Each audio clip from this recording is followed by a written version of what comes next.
What's going on today, guys? So, for you guys that don't know, besides gaming, I'm actually really big into cars. It's always been a passion. I've worked on cars for a long time, still involved in the car industry, and so one of my big passions, especially something that's coming up really quickly, is the whole electric car push that they've been doing. If you guys haven't seen, California, they plan on banning the sale of uh, internal combustion engines hitting 2035. So, kind of something that's really big. I wouldn't be surprised if some more states kind of adapt that zero emissions um, regulations, I guess they're putting into effect. But anyway, this was kind of a cool article that I found, and it's just some new electric cars that are coming soon. And I'm probably going to be doing some more of these. I really enjoy reading about this stuff, and I do a lot of research on this, just because again, it is something I'm very passionate about. So let's take a look at some of the new cars coming soon. So first up is going to be the Cadillac Lyric. Now, this is something they've been really advertising for about the past year now. And, I've been seeing these pop up. Honestly, they look like a big mix of like the I guess it would be the CT6. I mean, from what I'm reading, it looks like it's about 6 inches lower, but it has a longer wheelbase of about 9 inches, which isn't that much. But I mean, being 6 inches lower, that's actually pretty interesting for the most part. Um, they're saying it comes with a 100 kilowatt hour battery, which is decent. 312 miles of range, and that's really good for all things considered, because most vehicles coming out are mostly looking at about a 250 to 300, and 300 to 350, that's usually you're paying a little more money, especially for some kind of long range version of that vehicle that you're buying. So kind of interesting that they're coming out with that. And for those of you guys that don't know, the Ultium battery, which it's not mentioning this in this article, but it could come with it. It's something I might have to look into. I know the Hummer is going to be the first car or production vehicle that they have with that Ultium battery in it. So overall, kind of cool. The horsepower for the rear-wheel drive models, not bad. 340 horsepower. That's kind of quick for an electric motor. The all-wheel drive version with 500 horsepower will follow. That's kind of cool. Kind of crazy to think about it, the cars that are coming with this much horsepower, especially for electric ones. It feels like you're driving a Camry, but when you put your foot down, it's like something else. All right. So, next up, the Chevy Blazer EV. So, the Blazer, something that they kind of came out with, I think, in 2018, 19, as they kind of relaunched it in the internal combustion engine, obviously. And looks like it is coming on the Ultium platform, which is pretty cool. If you guys don't know what that is, maybe I'll make a video of it. I mean, it really sets GM aside from a lot of other manufacturers, and it has to do, I believe, with the battery cells and how they're configured within the actual battery pack itself. So it is actually really cool read. It's way over my head, but again, it's something that I think is really cool, and it really sets GM aside in compared to like companies like Tesla. But so let's see here. As far as the competition goes, they're stacking this up with the Mustang Mach-E, which is an obvious. That's pretty close to the Blazer. Volkswagen ID4. Now, the ID4 is much smaller than the Blazer, so I find it kind of odd they'd be kind of trying to meet, I guess, or compare this to the ID4.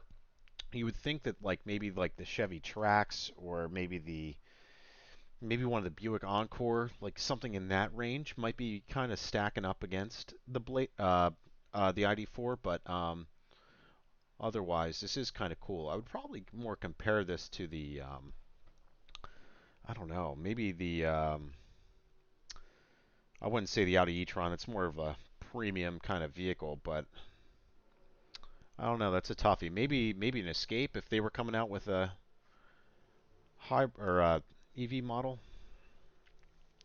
557 horsepower is actually really good. 290-mile range. So that's kind of more in the ballpark of where most other EVs are going to be. Oh, the SS will tout 557 horsepower. That's pretty high. 320-mile range for the RS trim. Yeah, things are definitely getting bumped up in comparison where they used to be. This is actually Pretty solid. 11-inch instrument panel display. That's kind of typical nowadays. All the instrument panels are getting more and more ridiculous. They're almost taking up like a pretty much your entire dash. Pedestrian detection. Okay, so a lot of ADAS technology is actually going to be going into this. Other ADAS features will be optional. Um, yeah, that's actually pretty cool. A lot of newer stuff. I'll have to look what some of these what some of these added features are on these vehicles because some of it's new. I mean, some of it's completely brand new. So you constantly see manufacturers coming out with all different kinds of new, like driver assistance features and things like that that really make driving the car pretty seamless. Kind of moron proof, but still kind of cool. I'll have to look at what some of this stuff is. Or price is also not that bad. All right, next up, the Chevy Equinox. So again, this doesn't look far off from the Blazer. Again, this looks more economical. It doesn't look like they're going to be going with an SS model. Up level 2RS trim, front wheel drive version and all wheel drive versions. Again, the ranges on it pretty typical, 300, 280 still. Again, for comparatively speaking, most other vehicles today, it's all pretty good. Hands-free Super Cruise driver assistance technology. I'm guessing that's pretty much the pretty much drives the car for you. Fall of 2023. So that's actually coming up pretty soon. It looks like a lot of these are coming up in 2023 for the most part. A lot of them before 2024, which is actually pretty cool. Also doesn't say anything about the Ultium battery on here either.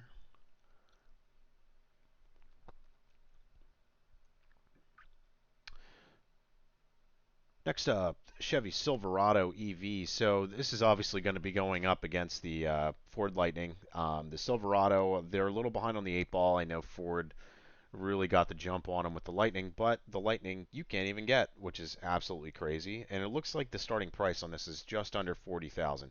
Is it actually going to be 40,000? Probably not. It's probably going to be upwards of 60, 70, 80. It really depends on what the dealer feels like charging you. So looks like the Ultium platform will be on this also, which is super awesome. Um, definitely going to set it aside from the Lightning a little bit. Let me see on the range on this. 400-mile range. Both Silverado EV trims will have a 400-mile range.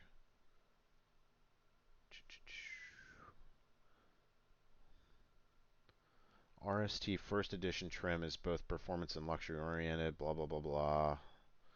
60 miles per hour in 4.5 seconds. That's pretty solid. Towing utility.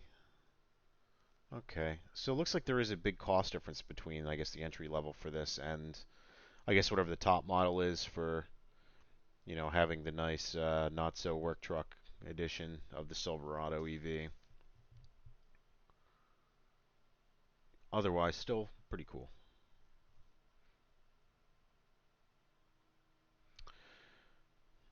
All right, the DeLorean Alpha 5. I haven't heard about this one. This is actually kind of cool. Back to the, yeah, of course. With the all-new concept EV, the portends, pretends, portends. Production model that is high performance four-seater with going doors claims 0 to 88 miles per hour in 4.35 seconds. It's pretty quick. Is curious that the design for the new car bears no resemblance to the original. Obviously, it doesn't look anything like it. Almost looks like a cross between an i8 and like a Jaguar F type, F Pace, whatever the not SUV one is. High demand Tesla Cybertruck. Toward production, it would seem that the market would be poised for a nostalgic, angular, unpainted car for the DeLorean. Unpainted. And with the Lucid Motors portfolio.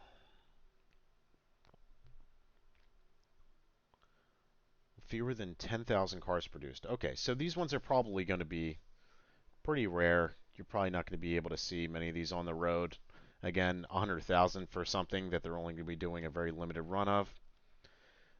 It could be cool. Companies say it'll be followed by an SUV. That could be cool too. I'm sure that the SUVs are probably going to be even more than this, so still kind of interesting. Also, looks like it's going to be on sale in late 2024. The Fisker Ocean making a comeback. So for you, any of you guys that didn't know, I believe Fisker, at least the name actually got bought out. I believe that the original logos and stuff like that are going to stay with the original owner of Fisker. And now everything is going to be with this new company, which I'm guessing is just Fisker Ocean. So poised to return to the automotive market after being absent for about a decade. Yep. They haven't been around. More times than not, you'll almost never see these on the road. Actually, lucky enough that we actually have a big Fisker repair facility kind of around us in Pennsylvania, but um, another big one I've actually seen in California too. Um, 17-inch for touchscreen, horizontal. Oh, I can actually swivel and go horizontal or vertical. That's kind of cool. Something Fisker is calling California mode, which lowers all the windows and retracts the roof panel at the touch of a button. I feel like that's something that's been done before, but still kind of cool. The automaker announced pricing on four trim levels, starting at less than 40,000. Very good for a very good price point for a Fisker. Um, Front-wheel drive base sport version reaching close to 70,000. Ouch. For the top two all-wheel drive trims, reservations are open. Blah blah blah blah. Late 2022. That's actually right around the corner. But the date is not carved in stone. Again, price point on that not bad. I don't see anything for any kind of ranges that you can expect or any other big details on it. All right, the Honda Prologue. This one's kind of a cool looking car. Definitely cool. Almost looks like it's supposed to compete with the Blazer. Looks like somewhat like the Mach E2. So Honda and GM, yep, okay, they co-developed. Um, so a couple of these are actually going to be on the Ultium platform. I don't know if the Prologue, it doesn't really say if it is going to be on there. I'm pretty sure it's two vehicles from Honda that are going to be on that platform. Um, Adventure ready vehicle with a long wheelbase and short overhangs, blah, blah, blah, blah. Yeah, not too much on it. Eh, still, either other way. I mean, Honda's still kind of cool. All right, the Hyundai Ioniq 6. So the Hyundai Ioniq 5 was actually a pretty cool car. They have the Ioniq 2. Um, so the Ioniq 5, something I actually found kind of interesting. It looks like it's actually carrying over to the 6. So if you can kind of see right under the front license plate, those two little panels right there, that's actually going to be your active grille shutter for those, which is actually kind of cool because it's actually built into the bumper. That way, it actually closes off the entire front section of the car to actually make it more aerodynamic and actually, kind of boost whatever kind of range you're going to be able to get out of the car just from aerodynamics as a whole, which is actually really cool. There are a couple other vehicles that do that. Again, like I said, the Hyundai Ioniq 5 does that, and the Mustang Mach-E actually has it too. So if you're looking at the front of the Mach-E, there's usually like kind of like a matte black or like a trim black kind of section under that, and there's like or I'm sorry, six little doors under the front grille, and that's where your active grille shutter is, which is kind of neat. Again, this one looks a lot more bubbly than the Ionic 5 did. I really like the look of the Ionic 5. I thought it was kind of cool how it was kind of like boxy, almost kind of reminded me of like a overinflated Volkswagen Corrado or something like that. I don't know. I think it's cool. But anyway, EGMP architecture that underpins latest blah blah blah blah. Ioniq 5, 8 inches longer than the hatchback. Okay. Automaker's first pure electric sedan. I would have guessed the 5 would have been that, but okay.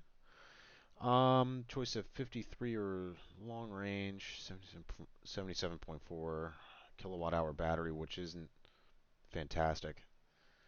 It can be configured in rear or all-wheel drive, of course.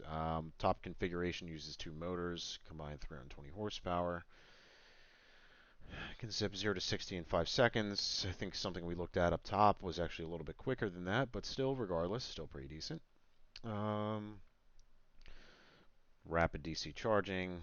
It's definitely beneficial if you're in a pinch. Two 12-inch screens. Yeah, not much else other than that. But still, regardless, kind of cool. Almost kind of looks like, almost from the picture, it almost looks like an Audi TT, maybe. Like a newer Audi TT. Or maybe like one of the, I don't know. It's a goofy one. Maybe like the Porsche Taycan, Taycan, Taycan. One of those two. Uh, either way, still kind of cool. Again, pretty good price point on those, which is kind of neat.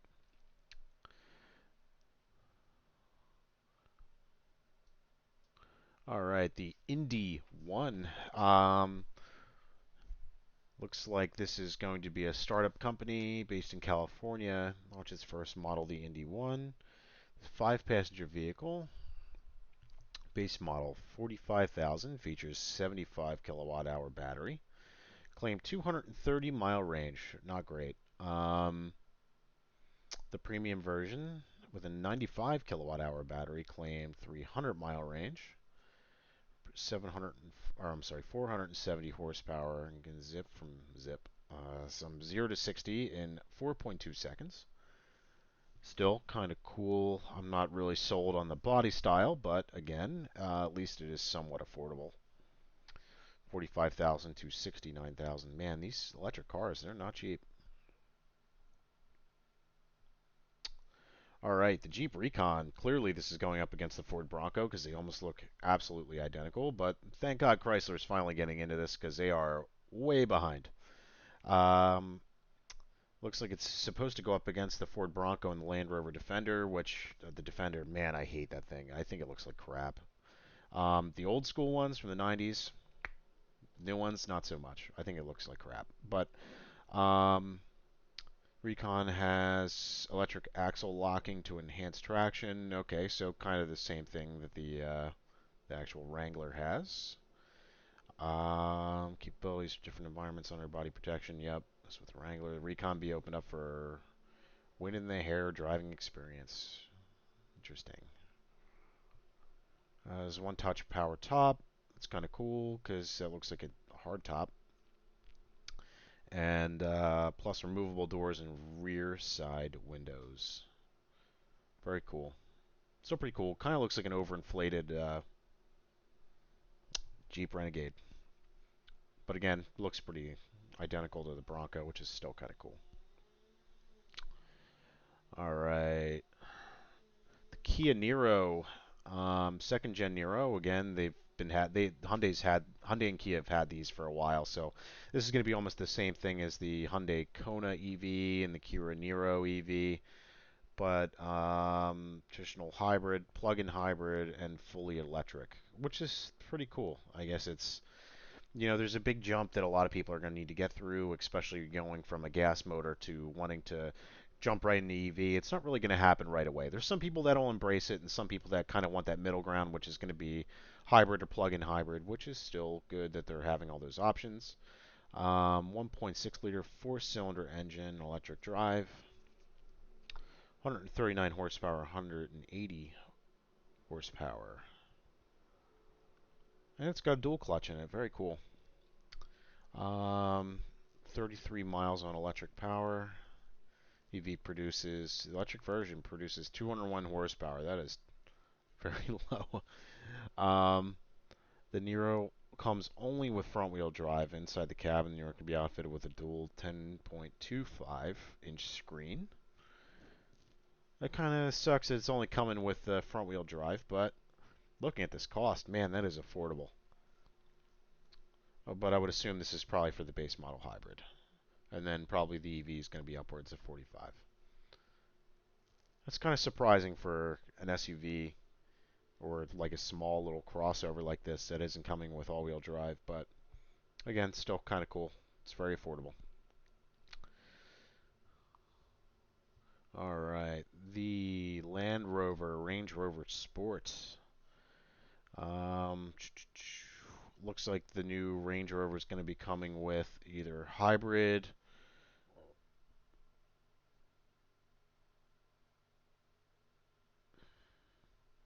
I don't really see anything that says this is supposed to be coming as an electric car. It just looks like it's coming as a hybrid, but I guess technically it is still electric. I figured this is going to be an all electric page here, but again, all good. So it looks like it is coming with a hybrid and a twin turbo V8. Interesting. So either way, kind of cool. Range Rover. Like I always see they're doing they did the supercharged Range Rovers for a little while, and they were kind of cool. Very expensive, but still kind of cool. Range Rovers, they fall apart, but the twin turbo V8, that's still pretty neat. Not much information on the the hybrid side, but still cool.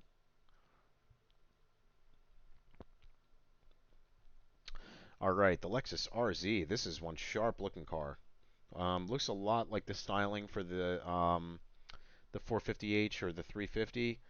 Um, the RX, obviously, but the first Lexus battery electric vehicle. Very cool. Takes the ETNGA platform. I'm assuming that's probably something that's on the some either with the Prius or possibly the Highlander. Assuming that the Highlander is kind of close to this, and it's G platform with the Toyota BZ4X. I'm not sure what that is. And its powertrain draws from the same parts bin size like a Toyota Venza. The RZ features two motors, 150 kilowatt front, 80 kilowatt rear, and comes exclusively with all-wheel drive. Now that's kind of interesting. As you have two different motor speeds. Now I'm not sure if these things actually come with a transfer case like most all-wheel drive vehicles do, but traditionally speaking, whenever you have an all-wheel drive vehicle, if your wheels are spinning at different speeds from front to rear, it actually can damage the transfer case. At least that's what it used to be. I'm not sure about nowadays, but again, still kind of cool. The automaker estimated ranges of 225. Oof, notably shorter than most of the rivals. Yeah. Again, this would be a cool little around town car. Yeah, the range on it's no good, but it is a sharp looking car. Lexus Safety Sense 3.0 Suite is standard. A panoramic sunroof, that's always kind of nice. Very cool. All right, the Mercedes-Benz EQS SUV. I think I know they've been pushing the sedan model of this, and it was actually kind of cool, but looks like the SUV is coming up right behind it, which is kind of nice. See here, three-row electric SUV. Nice. Comes standard in a rear drive, one motor configuration. All right. Kind of going with that typical Mercedes rear-wheel drive. With the 4MATIC upgrade granting it all-wheel drive and two motors. Okay. Both configurations have a 9.6 kilowatt onboard charger. I don't think that's far off of. And use a 107.8 kilowatt hour lithium ion battery. Okay, that's kind of cool. That's a pretty high number. They're compatible with maximum DC fast charging output of 200 kilowatts.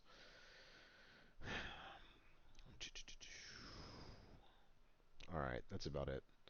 The price point on that is pretty high, but otherwise, I mean, it's still a pretty cool car. I don't know what, like, as far as the pricing on the cars, what it comes out to with all like the grant money from switching to electric vehicle, but still kind of cool. The Nissan Ariya. This was something that I saw at the Philadelphia Auto Show. It was a kind of cool looking car. It looked like just a regular standard SUV, but Nissan's been doing the Nissan Leaf for a while now, and I think they kind of got like a lot of their stuff really kind of ironed out, which is kind of cool. Um, I believe that the Nissan Leaf was never really. I think it was an air-cooled battery, and it would actually had led to a lot of shortcomings for those vehicles. But I think they actually cleaned it up, and now it's actually fluid-cooled. Um, but anywho, starting price of 46,000. That's not awful, all things considered. Um, well, there will be a standard and long-range battery version. Okay, we've seen that on a lot of other manufacturers. Front-wheel drive versions make 238, and the dual motor makes 389. It's pretty good. Um, Front-wheel drive model equipped with the long-range battery will have an estimated range of up to 300 miles. That's pretty decent. Um, for the long range, I would think it'd be upwards of like 325, 350, but 300's still decent. The cabin's large, horizontal display screens, Android Auto and Apple CarPlay compatibility. I feel like that should be almost standard by now in 2022 that most of these would be having it. Um, There's some ADAS stuff in there.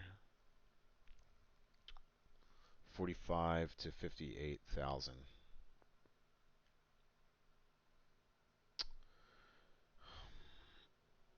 The Polestar 3. Now, this is something that I haven't even seen many of the Polestars really around yet. I believe they're kind of having like a little bit of a joint venture with Volvo, but again, I'm not sure if they really share any of the engineering behind it. Maybe some of the styling. It doesn't look far off from the XC40 Recharge, but otherwise, I mean, still a pretty cool vehicle. The Polestars, they do make some sharp cars. I've seen the Polestar 2 around. I think there's like maybe one around me, and I've seen it. It is a nice car. I kind of checked it out, um, but I mean they don't really have much other info really listed here, and there's not really many on the road. But I'd be interested to see if they kind of push these out a little bit more. They keep pushing Volvo here, but otherwise kind of cool. All right, so looks like the Subaru Solterra. Uh, about time Subaru kind of starts pushing into this because they are kind of falling behind too. Um, First ever electric vehicle, yep. Combines two motor electric powertrain to form a symmetrical all-wheel drive system. Wouldn't be a Subaru if it didn't have all-wheel drive. 8.3 inches of ground clearance. That's pretty good. Almost like the Subaru was sent, kinda. I would assume it's kind of close. 215 horsepower, 249 foot-pounds of torque. The 228 miles of range. That's not great. Subaru says the battery can be charged up to 80% capacity in less than an hour using DC fast charging in public spaces. Okay.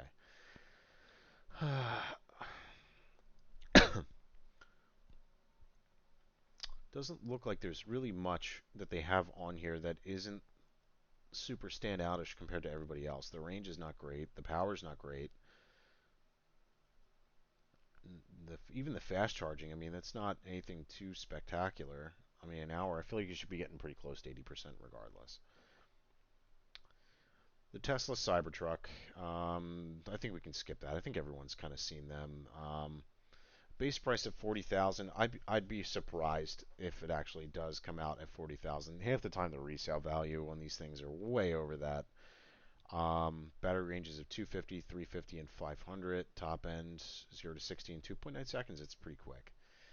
Um, it can tow 14,000 pounds. That's a lot.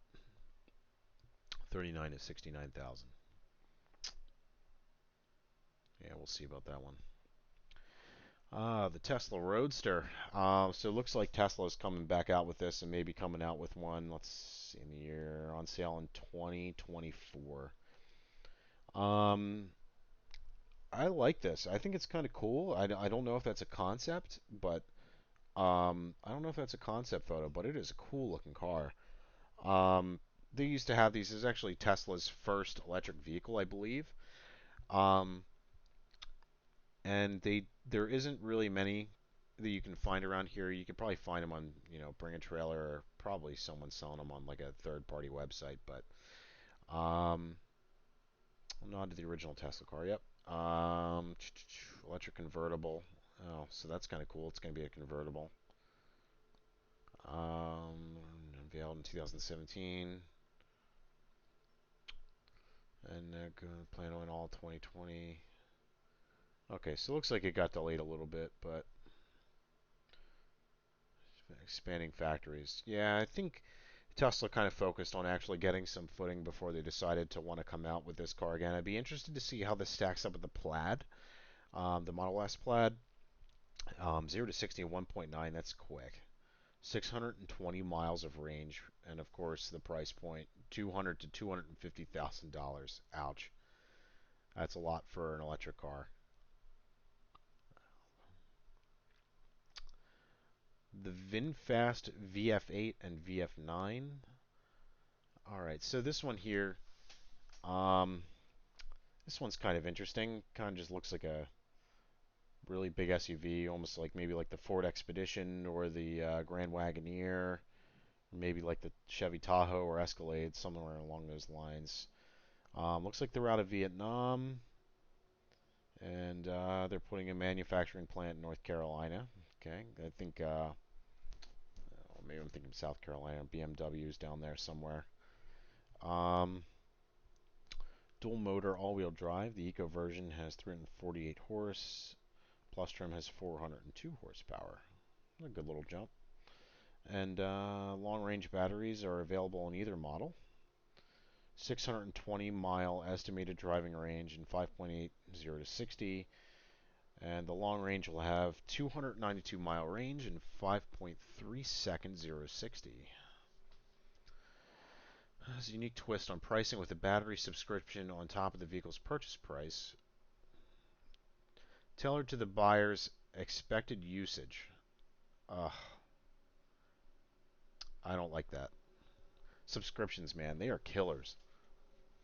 Or like these microtransactions that are coming to cars. Like you mostly see them on like cell phones and things like that for microtransactions. I just don't agree with that completely. I just think that's kind of weird. Invest takes on a really risk battery and a reasonable price for its products. Quality during use. Interesting. A key upside to their battery approach is that VinFast provides a lifetime battery warranty. Okay. Covering all maintenance and repair costs. Will replace the battery free when charging capacity dips below 70%. This should reduce some concerns among shoppers. Interesting. All right, so that's not going to make it easy for most shops and things like that to be able to repair these things if they're not even going to see them because the manufacturer is going to be repairing them for free. Now, I'd be interested to see if this vehicle actually does take off in the United States, let alone if people buy them, because I would assume that most shops that are certified to work on these are going to be very few and far between. Um, so I can't imagine vehicle sale. I can see that, covering maintenance and repair costs could be very. Um, it's a good way to market these cars and get people to buy them. It can seem very good when you're looking to buy it, but in the grand scheme of things, if you have nowhere to take it to fix it, what are you supposed to do? That's kind of a little catch with that. But again, that's my opinion. Could be way off. The VF8 40 to 48, and the VF9 55 to 61. Looks like that's about it for these. Again, I think this is some cool stuff. The video definitely dragged out way longer than I was expecting, but regardless, still pretty cool. I kind of want to talk about some more of this stuff too. So, I mean, we'll kind of like what I'll do is I'll kind of just go through. If I find some cool articles, I'll kind of just share my opinions on them, and maybe we can chat through some of this stuff. It'd be kind of fun. If you guys enjoy the content, please like and subscribe. I'm still a growing channel, and it would help me out tremendously. And we'll catch you on the next one.